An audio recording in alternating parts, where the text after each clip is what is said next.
These unsolved historical mysteries have baffled experts for decades. Solving them could bring peace of mind to the families of those involved, or change how we think of a historical period. But often, the chances of stumbling over clues that could shed light on these unknown events are extremely unlikely. Number 10. The Battle of Brunanburh in 937, where the English king Athelstan defeated a coalition of the kings of Scotland, Dublin, and Strathclyde, was a pivotal moment in English history, securing Athelstan's reign and solidifying the unified English kingdom.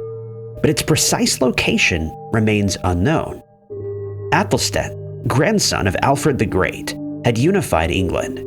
In 937, after a debated invasion of Scotland by Athelstan in 934, Constantine II of Scotland, Owain of Strathclyde, and Anlaf of Dublin, former Viking ruler of York, launched an invasion of England to reclaim lost territory. The landing site of Anlaf's fleet and the Allied forces' initial movements are a mystery.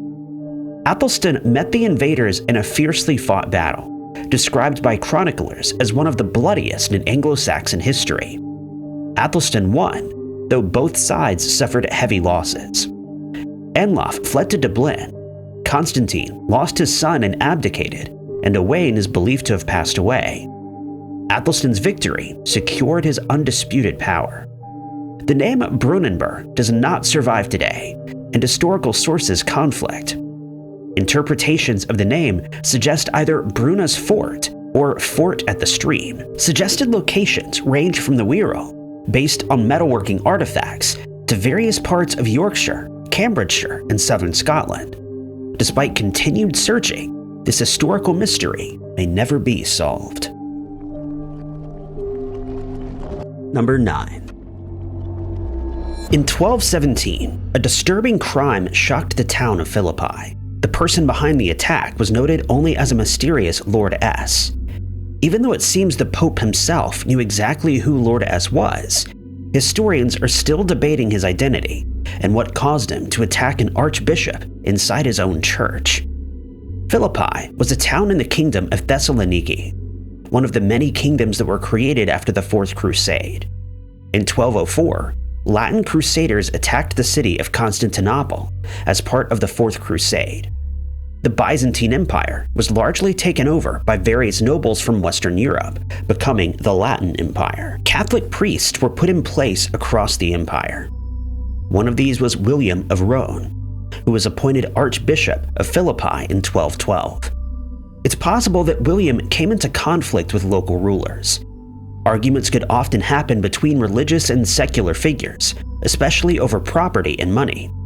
This didn't always have to cross the divide between the Latins and Byzantines, although tension between the two groups wasn't uncommon. But William wasn't remembered as someone who was particularly antagonistic, which made the events of 1217 even more shocking. According to a letter from the Pope, William was dressed in his full episcopal robes, serving his congregation when he was dragged out of the church by a group of attackers. It was a very public display, as if designed to send a message. William's body was later found in what was described as a vile place outside a cemetery. The letter made it clear that Lord S was to blame. This was someone known to William. Apparently they'd had difficulties before, but they'd agreed on a peace and even sworn an oath.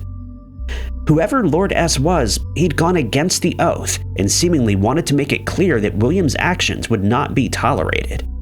Unfortunately, the letters that have survived from the time don't go into any details about what William supposedly did, and offer few clues about who the mysterious Lord S was. But the man was excommunicated, making it clear that Lord S was at least known in the local community.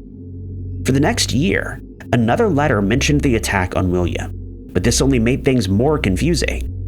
A group of priests were in disagreement over something and had been asked to travel to another town so that the matter could be settled. But nobody wanted to travel as they thought it was too dangerous. They specifically mentioned William being attacked by Bulgarians, and they were worried something like this would happen to them. Not only had there been no mention of Bulgarians in the first letter, but it also seemed like now it was believed the attack had been something random. Rather than being attacked in the church, William had apparently been on the road when he was ambushed and presumably lost his life in a robbery. It's possible events had been exaggerated immediately after the attack, and the story became confused. But some suspect the mysterious Lord S managed to get away with his crime, blaming his actions on bandits. It's also possible the priests were misinformed about how William lost his life, or confused his attack with another that had actually happened on the road. Number 8. The SS Normandy was once the most luxurious ocean liner on the sea. When it caught fire in February 1942, there were immediately rumors of sabotage. An FBI investigation proved it had been nothing but an accident, but some still doubt this official conclusion. The Normandy was a French vessel that had been steaming across the Atlantic for years before the start of the Second World War. When the French government declared war, the ship was docked in New York.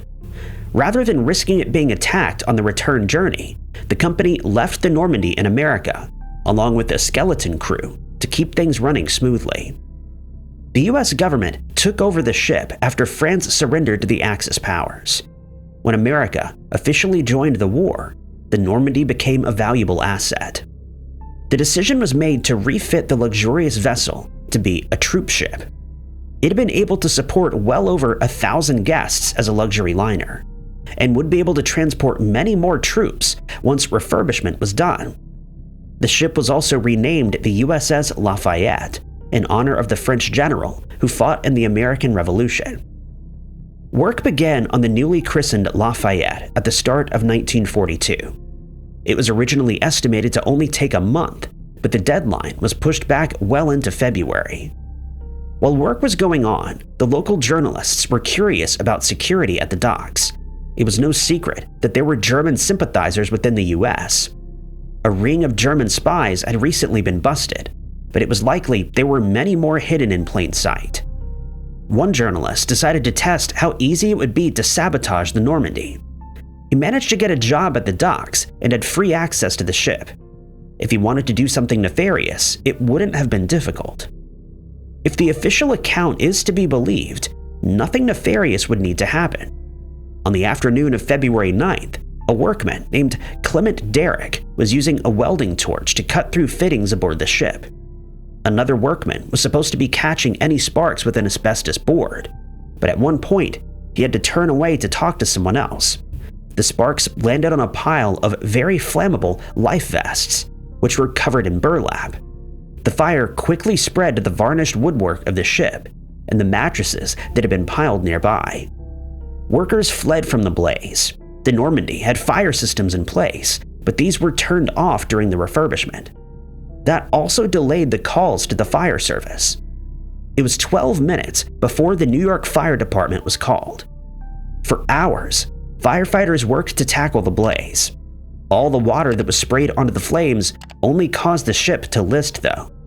It would eventually fall onto its side, where it lay partially submerged in the shallow rock. Rumors of sabotage quickly spread. It was theorized that this was the work of German sympathizers who'd somehow found their way onto the work teams. But when the FBI set up a recreation of the events that Derrick had described, it was possible to recreate the events. No malicious action was needed. This didn't stop rumors. It wasn't only the Germans who were suspected. One mobster claimed he'd been behind the attack. While this was believed to be nothing but a way to enhance his reputation, it would later emerge that mafia boss Lucky Luciano had been making plans involving the ship. The fate of the Normandy would eventually lead the US Navy to partner with the New York Mafia for protection at the docks, and to look for anyone who might be helping German U-boats off the American shore. Number 7. Manning Kimmel, son of Admiral Husband E. Kimmel, who was blamed for the 1941 Pearl Harbor attack, was a U.S. Navy officer hoping to overcome his father's negative reputation. After graduating from the Naval Academy in 1935, he trained in submarines, eventually becoming the commanding officer of the USS Robalo. In the Western Pacific, the Robalo harassed Japanese refueling vessels. On its third patrol, on July 26, 1944, The Robalo struck a mine off Palawan Island and quickly sank. A few sailors reportedly survived the initial sinking, swam ashore, and were captured by the Japanese while trying to connect with Filipino guerrillas. Some died on the beach, others were imprisoned and interrogated. They managed to relay news of the sinking to the US military via a note slipped to another prisoner of war. Manning Kimmel's fate is unknown. Initially, his family was told that he went down with the ship, but later intelligence suggested he may have been one of the survivors. The Robalo's survivors did not spend long in prison, and conflicting reports claimed that they were either killed in retaliation after US planes were sighted, or put on a vessel whose destination remains unknown. Number 6. The Fitzgerald family is known today as one of the most powerful noble families in Ireland. They first started to take power after the Norman conquest and are actually Norman in origin. But after a few generations, the Fitzgeralds would integrate with powerful Gaelic families. One of those who was key to integrating the Fitzgeralds with the Irish was Gerald Fitzgerald. Like many powerful noble families, legends and mythological stories have been attached to some of the Fitzgeralds' oldest and most powerful ancestors, including Gerald. That makes it difficult to separate fact from fiction and to figure out what really happened to the historical figures. The true story of Gerald Fitzgerald may be one lost to history. According to historical record, Gerald Fitzgerald was the son of Maurice Fitzgerald, the first Earl of Desmond, and his third wife, Evelyn. The senior Fitzgerald helped lead a rebellion against the Norman crown and seemed to be relatively popular among his peers. The rebellion failed, and Maurice was held prisoner for a while, but was eventually released. After he passed, his titles were passed to his oldest son. That son passed without heirs, and Gerald was made the third Earl of Desmond. Few details are remembered about his actual life. He was briefly made the Lord Chief Justice of Ireland, but argued that it would be difficult to protect his own lands while serving in that role. Most of what's recorded of Gerald's life consists of battles with other nobles and fights against the Gaelic Irish. The historical Gerald is best known for his poetry. He could write in Norman English, but more commonly wrote in Irish, a significant step in making his family embrace the culture of the land they lived in. Gerald Fitzgerald disappeared from the historical record in 1398 at the age of 63. His titles were passed on to his son, and what happened to him is unknown. Given his age, passing away from natural causes seems likely, but no record of this seems to exist. This is where legends fill in the gaps. According to one story, Fitzgerald was actually the son of an Irish goddess, Ain. His father came across Ain while she was bathing and stole her cloak, which meant he had control over her. The story mixes traditional Celtic mythology with courtly stories brought from France. Gerald was a product of that relationship, and he retained throughout his life a connection to the other world. He was said to be able to perform magic, but did so in a private room behind closed doors. One day, his wife asked if she could see what he was doing, and he told her that she could, but only if she didn't make a sound. Fitzgerald then turned into a series of things. One of these was so shocking that it made his wife cry out. One version of the story states that he vanished, and in another, the entire castle that he resided in sank to the bottom of a lake. Number 5. Across the American Old West, there are many stories and legends of lost gold mines. The most famous of these is the Lost Dutchman mine, but it's far from the only one. These stories inspire exploration, and many have set off in search of treasure only to meet a grisly fate. One legendary mine that inspired exploration actually resulted in an incredible discovery, but not one that anybody in the party had been expecting. The original mine, though, remains a mystery. The first American of European descent to see Oregon's Crater Lake was John W. Hillman. The lake was a well-known feature for the Native Americans who had called the area their home for thousands of years. The Klamath Indians are believed to have lived in the area since before the lake even existed. Their legends tell of a fierce battle between two gods, which ultimately ended in the loser being sealed away beneath the earth and the tranquil lake being placed above it. This was not the legend that Hillman had been chasing when he stumbled across the lake. It's unlikely he or the others in his party knew of it. They were looking for treasure. There are a few different stories behind the origin of the Lost Cabin Mine at Crater Lake. One states that a wounded prospector was discovered on the road and he'd been attacked by Native Americans and wouldn't survive. A group of men tried to help him, but it was no use. Before he passed away, he drew a map that would lead the men to the lost mine. Another more detailed story tells of a man known only as Set 'em Up. He appeared in the California town of Eureka in the early 1950s. During the winter, he could normally be found in the local tavern, where he would pay for everyone's drinks. He would declare "Set 'em Up," which would eventually become his nickname. Where he got the money, he wouldn't say.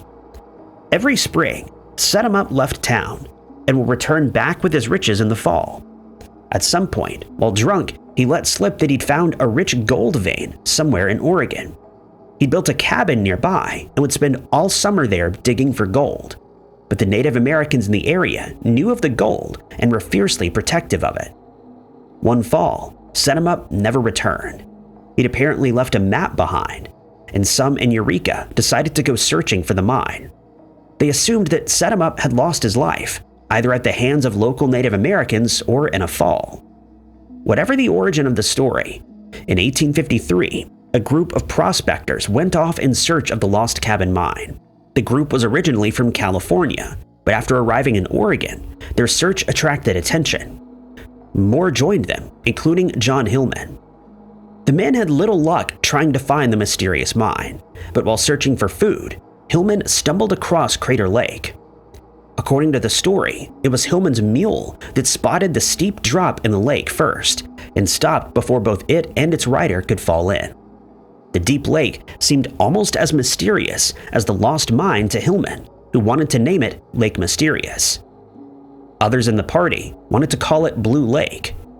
The discovery wasn't too important to the prospectors, and it didn't become widely known until decades later. More significant to them was the mine. Unfortunately for them, there was no trace of any log cabin or secret mine to be found.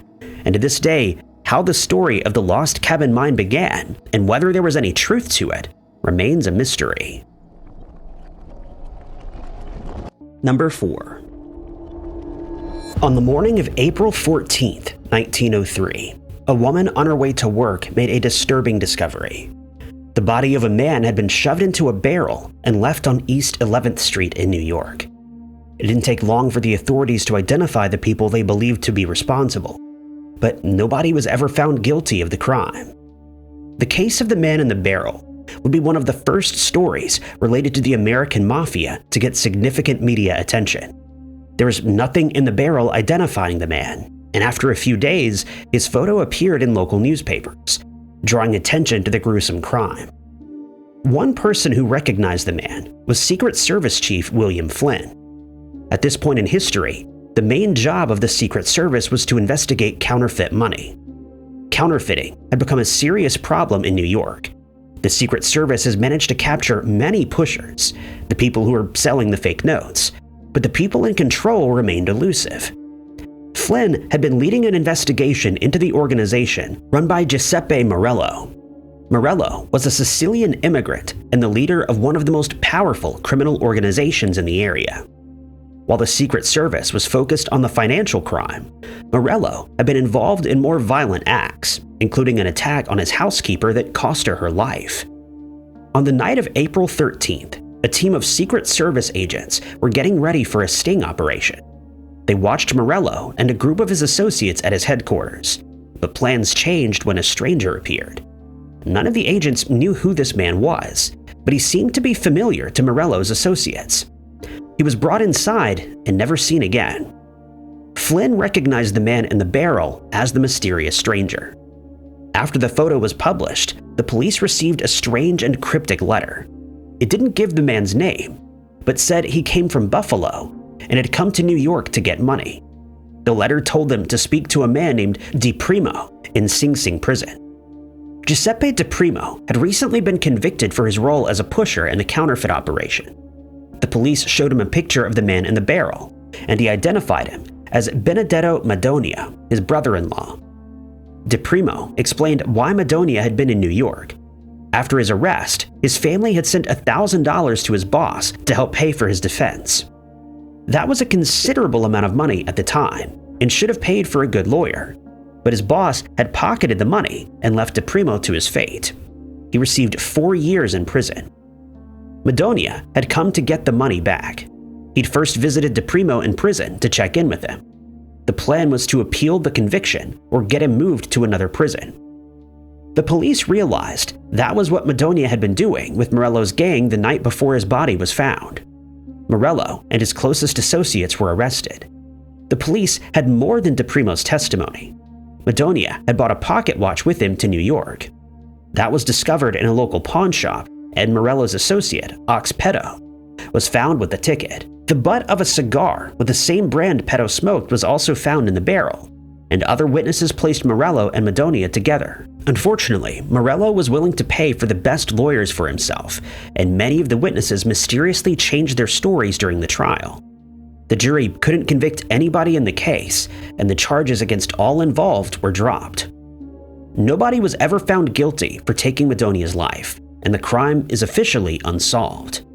Most believe the mobsters were behind the crime. Madonia may have threatened to go to the police with evidence of their crimes if they didn't give the money back. Alternatively, Morello may simply not have liked someone standing up to him. But there was also a slim chance that Madonia had walked away from the encounter alive, only to coincidentally meet an unrelated attacker. Number 3. The 1917 silent film Cleopatra was a highly expensive and impactful movie, of which less than a minute of the original 2 hours survives. Produced by William Fox, it starred Theda Bara, a major star known as the Vampire, who popularized the vampire archetype. The film's cost, between $250,000 and $500,000, which would be over $12 million today, was unprecedented, funding elaborate sets and 50 costumes for Bara, a broken record in 1963 by the later Cleopatra film. The plot, watched by about 5 million people in its first year, involved Cleopatra seducing Julius Caesar and Mark Antony, with an added twist of an Egyptian priest who loves her, provides his family's riches, and later supplies the fatal snake. A box office success, earning $1 million, the film was not preserved. Many silent films were lost due to neglect or reuse of silver from the canisters. The last 2 known copies of Cleopatra were destroyed in the 1937 Fox Vault fire, caused by poor conditions and film decay. And Theda Bara's personal copy also disintegrated. In 2023, only about 20 seconds of footage was known to exist, but a 40-second fragment was found that August in a toy projector bought on eBay and uploaded to YouTube. Number 2. For 50 years, Chicago authorities kept Tommy O'Connor on their list of people awaiting capital punishment in the city. But the convicted criminal would never face the penalty. Just days before he was supposed to meet his end, he escaped from prison and disappeared without a trace. O'Connor was an Irish-American who'd earned the nickname Terrible Tommy. There are multiple stories about how he got the name, including one where he bit off the finger of a butcher who'd overcharged his mother. As a teenager, he ran with street gangs, but he managed to stay away from any trouble with law enforcement until he turned 21. One of O'Connor's criminal associates and a former police officer had turned up dead. Suspicion fell on O'Connor, and he was arrested. For unknown reasons, he was released. It may have simply been that there wasn't enough evidence to convict him, but some reports described shady dealings that kept him out of prison. Whatever the cause, that had changed by March 13th of 1921. 5 police officers arrived at O'Connor's sister's home with the intention of arresting him. It should have been more than enough to take the suspect into custody, but O'Connor continued to fight. A firefight broke out, and in the chaos, Detective Patrick O'Neill was struck by a bullet. O'Connor managed to escape out the back door and hijacked a car to make his getaway.